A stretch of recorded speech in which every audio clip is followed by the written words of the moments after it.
Bismillahirrahmanirrahim. Assalamualaikum warahmatullahi wabarakatuh. Bahasan kita pada pagi hari ini berkaitan dengan Kitabul Jinayah, kitab tentang jinayah. Di dalam matannya dikemukakan al-qatlu ala salasati adrubin amdun mahdudun wa khata'un mahdun wa amdul khata'. Jadi ini bicara tentang masalah pembunuhan.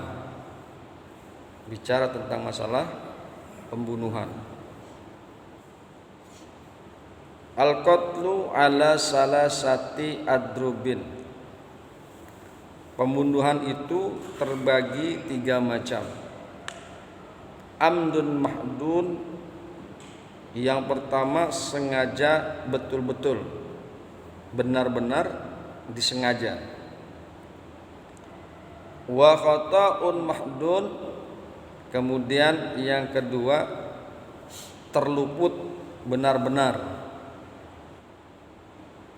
Wa amdul khata', kemudian yang ketiga mirip kesengajaan. Fal amdul mahdu, adapun pembunuhan yang disengaja betul-betul yaitu ayyamida ila darbihi bima yaqtulu ghaliban, menyengaja membunuhnya dengan alat yang biasanya mematikan,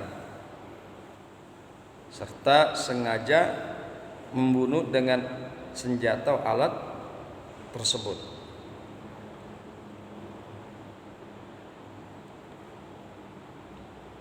Ya, jadi wayaksidu qatlahu bizalika, dan memang dia bermaksud akan membunuhnya bizalika dengan senjata atau alat tersebut. Fa yajibul qudu alaih, maka wajib qisas atas pembunuhnya. Maka wajib qisas atas pembunuhnya. Fa in afa anhu wajabat diyatun mughallazatun.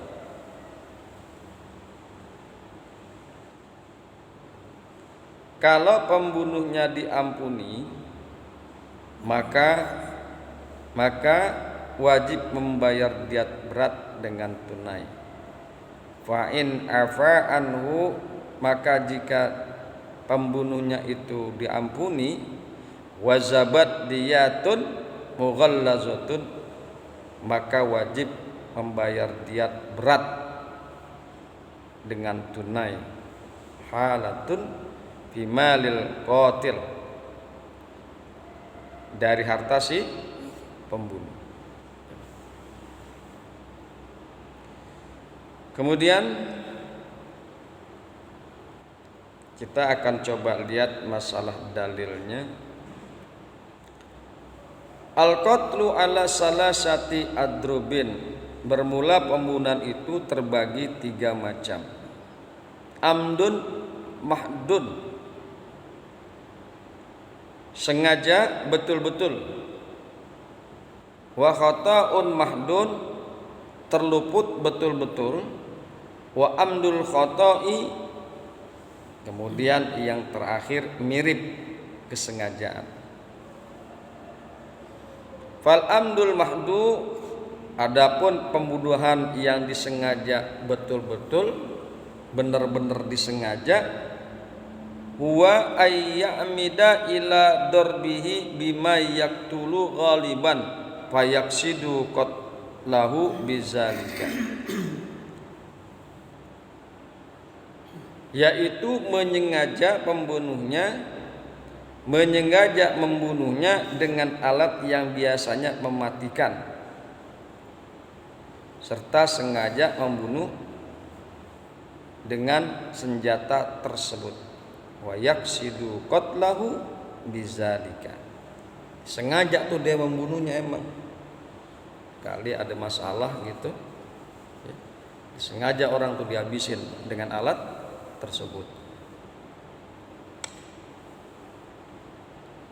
Pembunuhan dengan disengaja itu adalah termasuk dosa yang terbesar dan terkeji.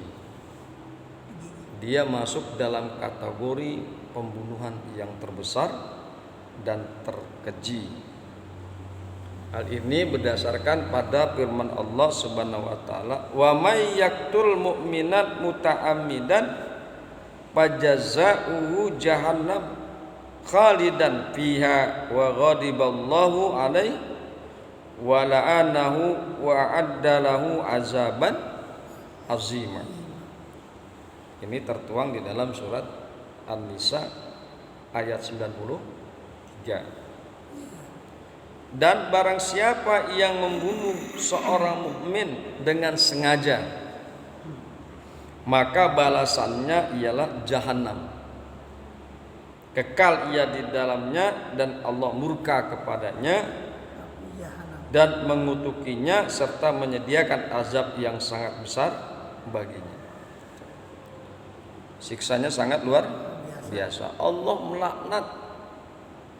melaknat mereka yang membunuh orang-orang yang beriman dengan sengaja. Dari ayat ini An-Nisa ayat 93 maka bisa didefinisikan bahwa pembunuhan dengan disengaja adalah termasuk dosa yang terbesar dan terkeji. Kemudian sabda Nabi sallallahu alaihi wasallam, "Ijtanibu sab'ah mubiqati royil muhlikati allati tudkhilu fa'ilahan nar wa'addu minha qatlun nafsi allati harramallahu illa bil haqq." Jauhilah 7 hal yang mencelakakan, yakni menyebabkan pelakunya masuk neraka, yaitu diantaranya membunuh jiwa yang dilarang oleh Allah kecuali dengan hak. Hadis riwayat Muslim dari Abu Hurairah. Jadi hal tersebut harus dijauhi, membunuh jiwa yang dilarang oleh Allah. Orang nggak ngapa-ngapain dibunuh, orang nggak ngapa-ngapain dibunuh, jauh itu. Nah yang demikian itu dosanya sangat luar biasa. Kemudian diriwayatkan oleh Ibnu Majah dengan isnad sahih dari Al-Barra bin Azib radhiyallahu anhu bahwasanya Rasulullah sallallahu alaihi wasallam bersabda, "La tazulud dunya ahwanu 'ala Allahi min qatli mu'minin bi ghairi haqqin." Lenyapnya dunia sungguh lebih ringan bagi Allah daripada dibunuhnya seorang mukmin tanpa hak.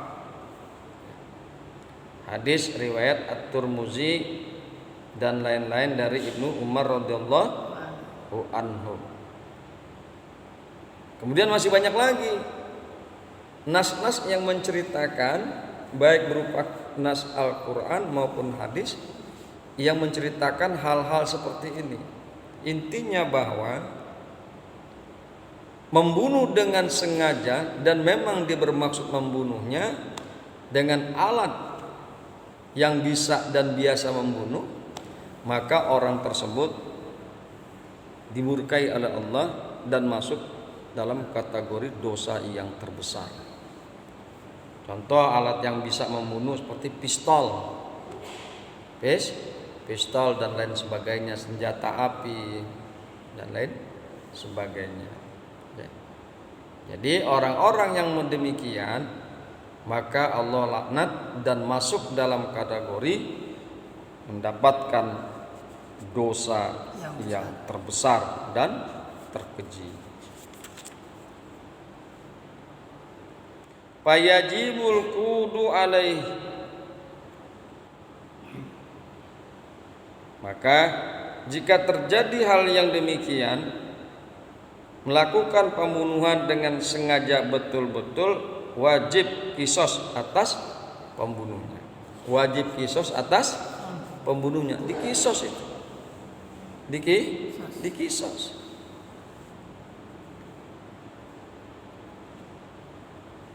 Nah, kisos ini ialah menghukum bunuh bagi pembunuh. Jadi orang yang dengan sengaja membunuh dengan alat-alat yang biasa dipakai untuk membunuh, maka hukumnya kisos. Berfirman Allah Subhanahu wa taala, ya ayyuhalladzina amanu kutiba alaikumul qisas fil qatla, al hurru bil hurri wal abdu bil abdi wal unsa bil unsa, faman ufiya lahu min akhihi syai'un fattiba'un bil ma'ruf wa ada'un ilaihi bi ihsan, zalika takhfifun min rabbikum wa rahmatun, faman i'tada ba'da zalika falahu azabun alimun. Al-Baqarah ayat 178. Wahai orang-orang yang beriman, diwajibkan atas kamu kisos berkenaan dengan orang-orang yang dibunuh. Orang merdeka dengan orang merdeka, hamba dengan hamba, dan wanita dengan wanita. Maka barang siapa yang mendapat suatu pemaafan, barang siapa yang mendapat suatu pemaafan dari saudaranya, hendaklah ia memaafkan mengikuti dengan cara yang baik. Dan hendaklah yang diberi maaf membayar diat kepada yang memberi maaf dengan cara yang baik pula. Yang demikian itu adalah suatu keringanan dari Tuhan kamu dan suatu rahmat. Barang siapa yang melampaui batas sesudah itu, maka baginya siksa yang sangat pedih. Kemudian dalam hal wajibnya kisos ini tidak ada beda antara laki-laki dan perempuan. Laki-laki dikisos, perempuan juga kena hukum kisos. Berdasarkan firman Allah Ta'ala, wa katabna alaihim fiha an nafsa bin nafsi, dan kami telah tetapkan terhadap mereka di dalamnya bahwasanya jiwa dibalas dengan jiwa. Quran surat Al-Maidah ayat 45. Kemudian diriwayatkan oleh At-Tabrani dari Amr bin Hamzah Al-Ansari radhiyallahu anhu bahwasanya Rasulullah sallallahu alaihi wasallam bersabda, al-abdu qawadun, balasan kesengajaan membunuh itu qisas. Jadi itulah hukumannya bagi siapa saja orang yang membunuh dengan sengaja, maka hukumnya qisas. Kita akan coba lihat ada yang namanya firman Allah, walakum fil qisasi hayatun ya ulil albab. Jadi di dalam surat Al-Baqarah ayat 179 Allah kemukakan walakum fil qisasi, dan bagi kalian dan untuk kalian di dalam qisas hayatun ada kehidupan ya ulil albab, wahai orang-orang yang mempunyai pikiran, wahai orang-orang yang memahami. Jadi memang qisas ini ya justru membawa kebaikan di tengah-tengah masyarakat. Kita akan coba lihat perbandingan hukum-hukum yang beredar sekarang.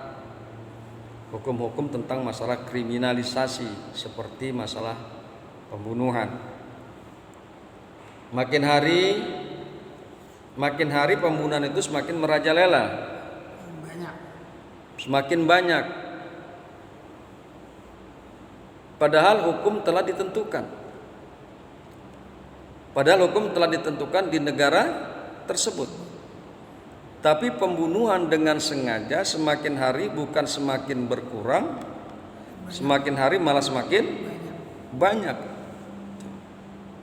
Bahkan seolah-olah saking banyaknya pembunuhan itu, seolah-olah nyawa itu tidak ada harganya. Gara-gara nggak dibeliin motor, emaknya dibunuh. Gara-gara nggak dikasih duit, bapaknya dibunuh. Sudahannya begal. Begal. Hukum ada, tetapi tidak memberikan efek jera, bahkan tidak memberikan efek takut. Sekali lagi, pembunuhan bukan makin habis, malah pembunuhan makin merajalela. Itu kita lihat pada hukum yang sekarang. Paling-paling masuk penjara 5 tahun keluar. Si pembunuh tuh paling lama 10 tahun lah. Belum dikurangi masa remisi, masa tahanan, dapat keringanan. Jadi nggak ada ceritanya efek jera dan efek takut yang sangat luar biasa terhadap pelaku pembunuhan. Kita lihat masalah qisas. Walakum fil qisasi hayatun ya ulil albab. Dan bagi kalian di dalam qisas ada kehidupan, wahai orang-orang yang mempunyai pikiran. Qisas itu kalau dia membunuh maka dia harus dibunuh. Kalau seseorang membunuh maka dia terkena qisas, yaitu dibunuhlah lagi, dibunuh pula. Hayatun, ada kehidupan. Di dalam kehidupan maka akan timbul rasa aman, rasa nyaman, rasa saling menghargai, rasa saling menghormati. Rasa saling menghargai, nyawa itu penting untuk dipelihara, tidak boleh ditumpahkan dengan asbab qisas. Kita bisa bayangkan seseorang yang membunuh, maka dia akan terkena bunuh, maka dia akan dibunuh. Dan ini memberikan efek yang sangat luar biasa, efek yang sangat menakutkan di tengah masyarakat. Seandainya ada orang yang ingin membunuh, maka dia akan berpikir 1000 kali. Kalau saya membunuh, maka juga nanti saya akan dibunuh. Sehingga dengan efek-efek yang demikian, orang tidak berani membunuh orang lain. Kan gitu ya. Satu.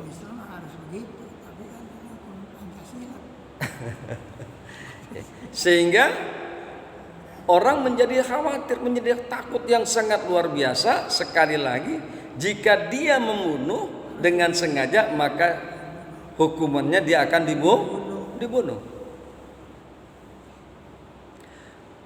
Kemudian penjahat ini kan bisa membuat resah masyarakat, membuat tidak aman di tengah masyarakat. Masyarakat selalu dihantui dengan ketakutan yang sangat luar biasa dengan adanya penjahat.